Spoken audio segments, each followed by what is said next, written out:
Assalamualaikum warahmatullahi wabarakatuh.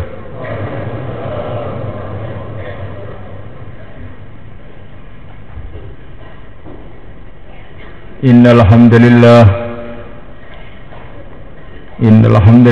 nasta'inuhu wa nastaghfiruhu wa nu'minu bihi wa natawakkalu alayhi wa na'udzu bihi min shururi anfusina min sayyiati a'malina. من يهديه الله فلا مضل له ومن يضلل فلا هادي له أشهد أن لا إله إلا الله وحده لا شريك له وأشهد أن سيدنا مولانا وحبيبنا محمدا عبده ورسوله اللهم صل وسلم وبارك عليه وعلى آله وأصحابه والتابعين لهم إلى يوم القيامة أما بعد. فقد قال تعالى في كتابه الكريم إن الذين قالوا ربنا الله ثم استقاموا تتنزل عليهم الملائكة ألا تخافوا ولا تحزنوا وأبشروا بالجنة التي كنتم توعدون نحن أولياؤكم في الحياة الدنيا وفي الآخرة ولكم فيها ما تشتهي أنفسكم ولكم فيها ما تدعون نزلا من غفور رحيم ومن أحسن قولا ممن دعا إلى الله وعمل صالحا وقال إنني من المسلمين.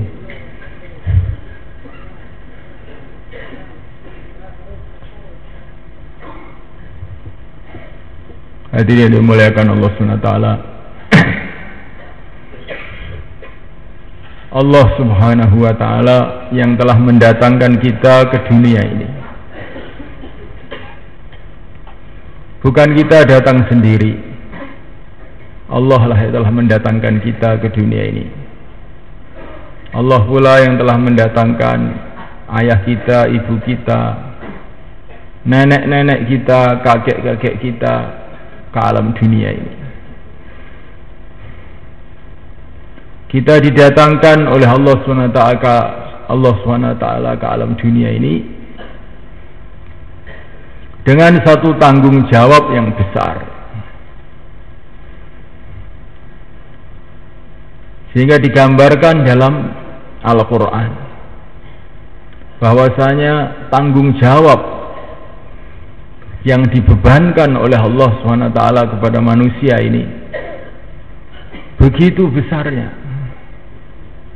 sehingga tanggung jawab ini bila ditawarkan ke langit bumi yang begitu besar, langit tidak akan mampu memikulnya, bumi pun ketakutan untuk memikulnya, saking besarnya amanah atau tanggung jawab yang Allah berikan kepada manusia itu.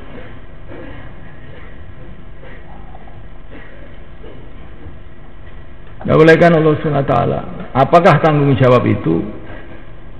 Tanggung jawab itu adalah tanggung jawab agama.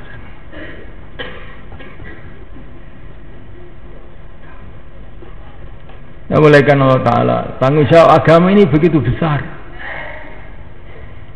Kalau orang menunaikan tanggung jawab agama ini dengan benar, maka dia akan mendapatkan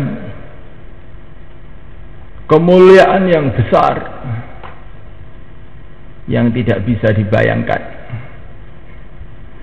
Dia akan menjadi kekasih Allah SWT. Dia akan masuk di dalam surga Allah. Kehidupan yang penuh dengan kenikmatan,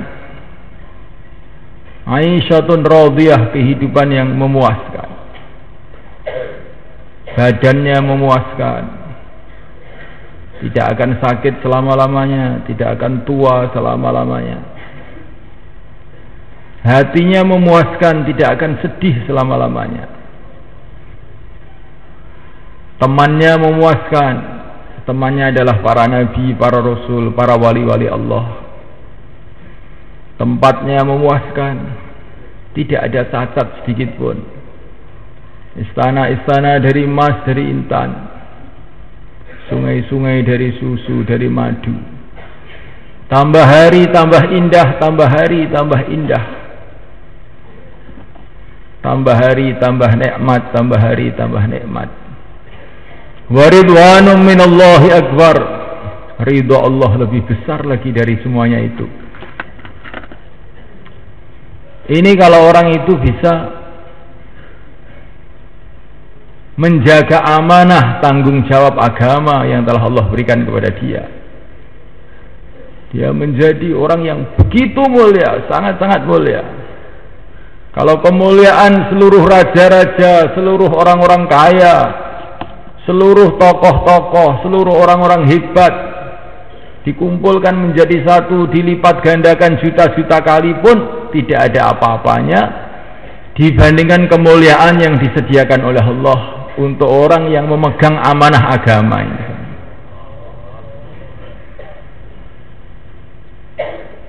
Tidak bisa dibayangkan.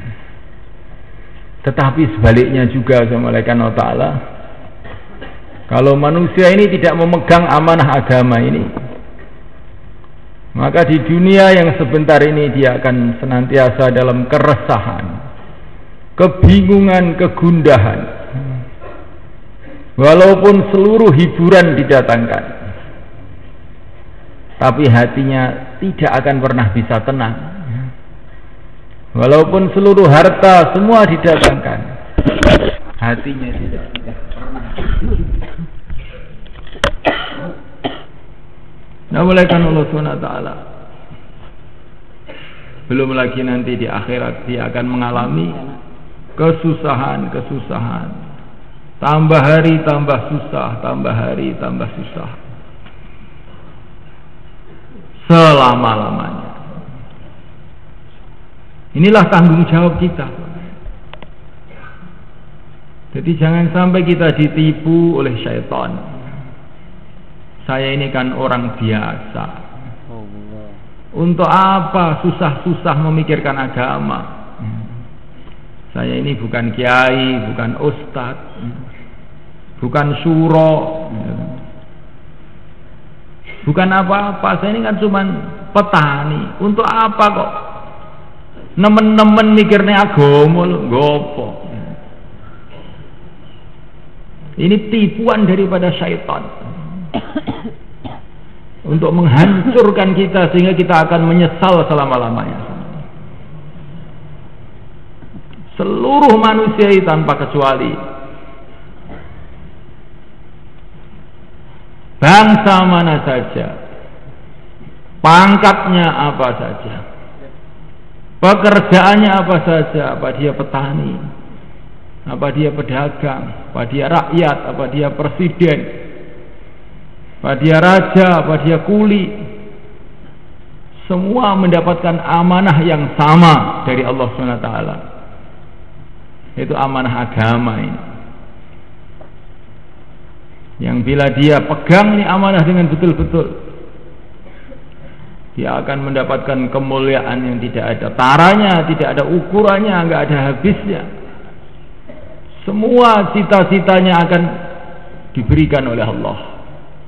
Semua kesenangannya akan ditunaikan oleh Allah.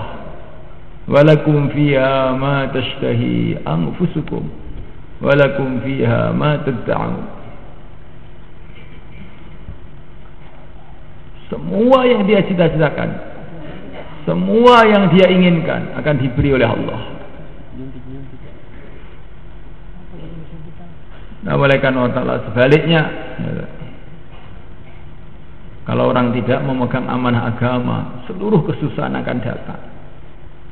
Ini untuk semua orang tanpa kecuali. Saya ini orang baru, saya ini orang lama, sama saja. Orang baru, orang lama, orang pandai, orang bodoh, akhirnya ke neraka selama-lamanya atau ke surga selama-lamanya. Akan jadi raja-raja di surga atau akan jadi intip di neraka. Jadi jangan ada istilah saya ini kan orang baru, itu urusan orang lama. Saya ini orang awam, itu urusan ulama. Tidak. Urusan akhirat ini urusannya semua orang. Urusannya semua orang.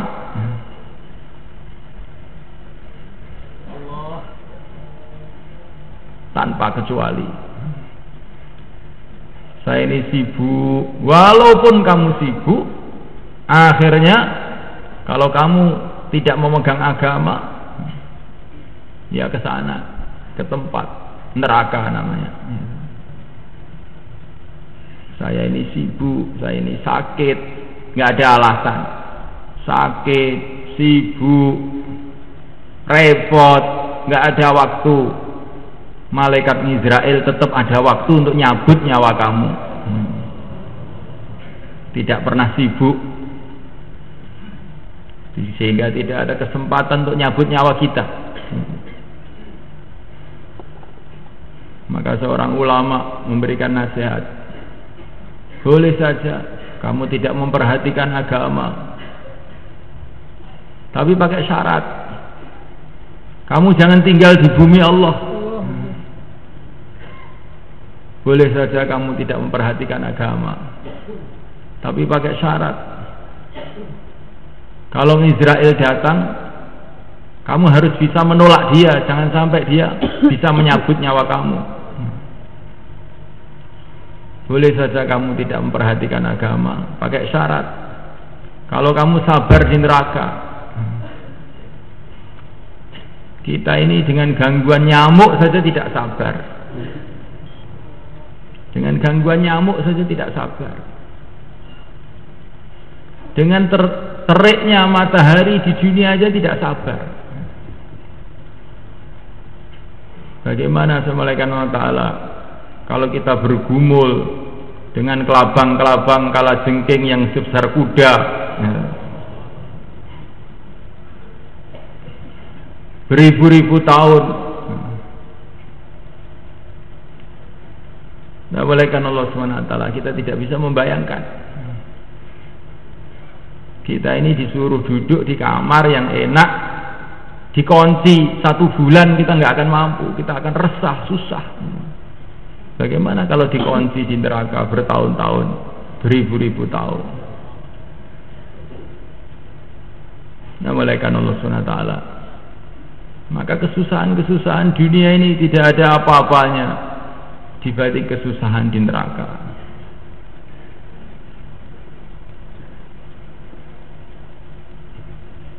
Nah, olehkan Allah SWT, memang orang yang masih ada iman satu saat akan keluar juga dari neraka itu. Tetapi semulaikan Allah SWT, siapa yang bisa menjamin kita mati dalam keadaan iman? Maka kita ini harus senantiasa khawatir bagaimana iman kita ini terjaga sampai akhir hayat kita. Olehkan Allah SWT, semua orang, tidak peduli siapa saja,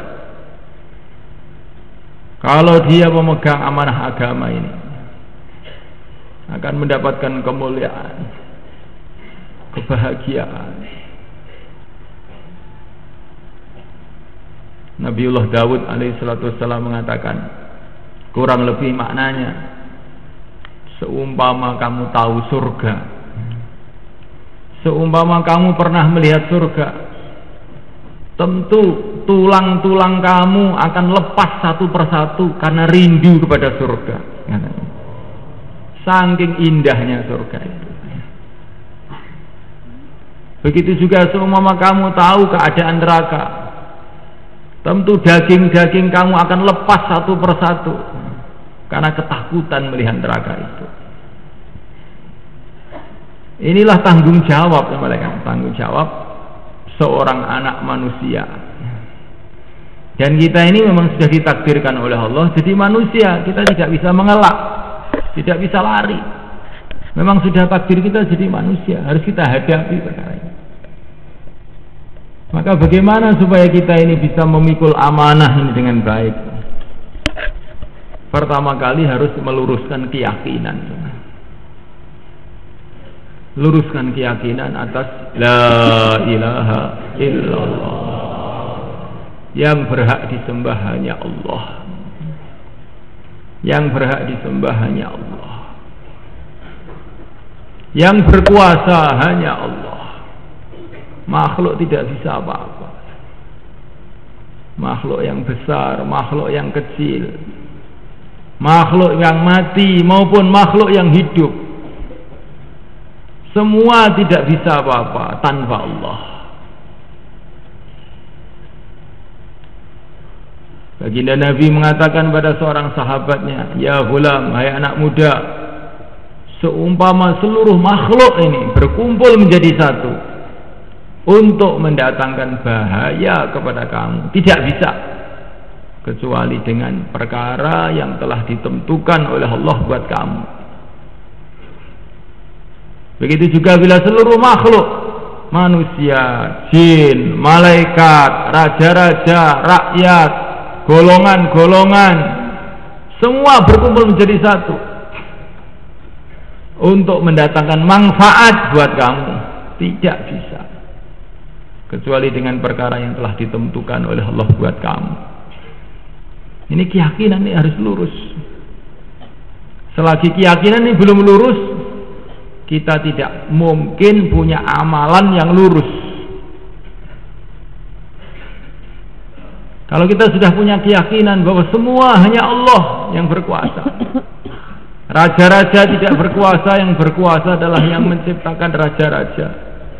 Negara-negara tidak berkuasa, yang menciptakan negara-negara itulah yang berkuasa. Dokter-dokter tidak berkuasa, yang menciptakan dokter-dokter itulah yang berkuasa. Kalau keyakinan itu tertanam dalam hati, baru kita ini amal itu memang betul-betul karena Allah, tidak ada pertimbangan apa-apa. Bukan karena temannya, bukan karena suasana, bukan karena lingkungan. Ya sudah karena Allah saja.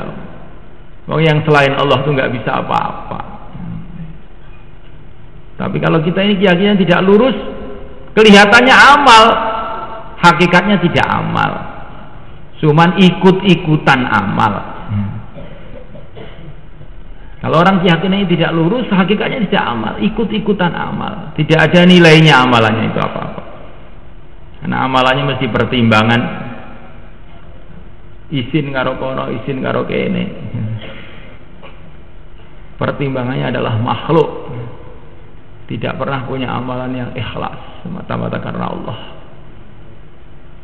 sehingga akhirnya amalnya seperti debu yang ditabur-taburkan, tidak ada nilai sama sekali di sisi Allah. Maka pertama kali untuk kita bisa amal agama ini, keyakinan yang lurus. Makhluk tidak bisa buat apa-apa. Apa saja bentuknya makhluk itu, besar, kecil, raja, rakyat, jin, manusia, malaikat, tidak bisa apa-apa tanpa kehendak Allah. La haula wala quwata illa billah. Tidak ada usaha, tidak ada kekuatan tanpa Allah. Melainkan Allah Subhanahu wa taala. Maka kata para masyayikh, 5 kali sehari di masjid dikumandangkan Allahu Akbar, Allahu Akbar, Allahu Akbar, Allahu Akbar. 4 kali takbir, seperti kita menyolatkan jenazah. 4 kali takbir. Subhanahu wa ta'ala. Ini maknanya apa? Kata para ulama, maknanya kalau kamu sudah mengucapkan Allahu Akbar, Allahu Akbar, Allahu Akbar, Allahu Akbar, tanamkan dalam hati, seolah-olah seluruh makhluk di dunia ini sudah jadi jenazah semuanya. Tidak bisa apa-apa sama sekali, seperti jenazah, nggak bisa berbuat apa-apa tanpa pertolongan Allah Subhanahu wa ta'ala, tanpa kehendak Allah Subhanahu wa ta'ala. Ini ditanamkan betul dalam hati.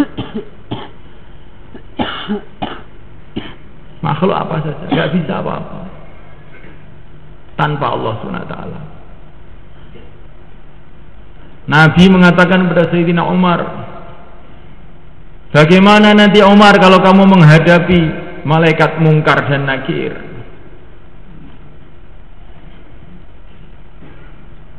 Apa itu mungkar dan nakir itu ya Rasulullah? Wah, itu malaikat penguji kubur yang suaranya lebih dahsyat dari halilintar, yang punya wajah yang sangat mengerikan. Dia membawa pemukul, kalau dipukulkan maka lumat ini dunia ini. Bagaimana kalau kamu menghadapi malaikat seperti itu, Umar? Maka Sayyidina Umar mengatakan kepada Nabi, ya Rasulullah, apakah hati saya waktu itu seperti hati saya waktu sekarang ini? Iya, sama aja ya. Hati yang kamu bawa mati itu ya hati yang sekarang ini. Bukan diganti hati, bukan. Maka ketika Rasulullah mengatakan begitu, Sayyidina Umar mengatakan, kalau hati saya masih seperti sekarang ini ya Rasulullah, saya nggak takut. Saya tidak takut. Malaikat Allah SWT. Maka Nabi mengatakan, benar, kamu waktu itu memang tidak akan takut, katanya. Saya diberitahu oleh Jibril bahwa nanti bila Umar ditanya oleh Mungkar dan Nakir, siapa Tuhan kamu? Maka Umar akan menjawab, Allah Tuhanku. Kamu siapa Tuhannya? Sehingga malaikat Mungkar dan Nakir kelabakan. Ini kita ini bagian menanya malah ditanya lagi. Bagian penguji malah diuji lagi sama Umar ini. Jadi Assalamualaikum warahmatullahi wabarakatuh. Ini tingkat keyakinannya Sayyidina Umar itu sampai kayak begitu soalnya. Dan ini dengan persaksian Nabi alaihissalam. Terus kita ini bagaimana soalnya? Bagaimana? Hati yang akan kita bawa ke kubur itu ya hati yang sekarang ini.